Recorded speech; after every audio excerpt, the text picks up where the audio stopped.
Kevyin askelin kampanja on Helsingin kaupungin ilmastolupauskampanja, joka kannustaa niin yrityksiä, kaupunkilaisia kuin tämmöisiä työporukoita pienentämään hiilijalanjälkeään.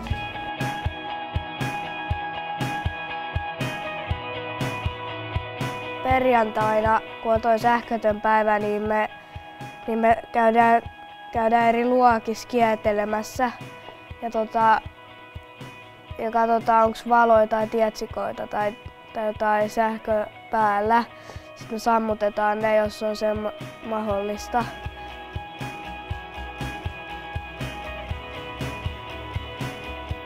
Ja me lupaamme järjestää sähköttömän päivän joka vuosi.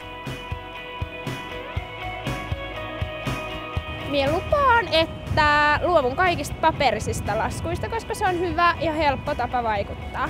Minä lupaan olla pitämättä uunia turhaan päällä. Lupaan ajatella, että yksikin ihminen voi vaikuttaa. Kirjaston henkilökunnan kevyin askelin lupaus on, että me käytetään joukkoliikennettä tai omia kulkuneuvoja, jalkoja tai pyörää. Minä olen luvannut tehdä energiatehokkuustyöstä helppoa ja hauskaa. Minä lupaan vaihtaa olohuoneen ikkunatiivisteen.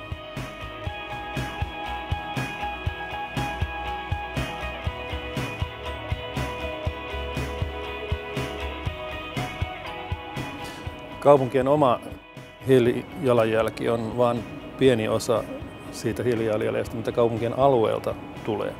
Ja sen takia siihen tarvitaan myös kaupunkien asukkaiden panosta. Ja tämä kevyin askelin on hauska ja positiivinen tapa osallistua näihin talkoisiin. Perusidea tässä kampanjassa on, että ihmiset tekee energiansäästölupauksia, jotka valokuvataan. Näiden lupausten antaminen pitäisi sisältyä jokaisen viraston ja jokaisen kaupunkilaistenkin toimintaan. Sillä tavalla me päästään yhdessä näiden asioiden eteenpäin viemisessä tuloksiin.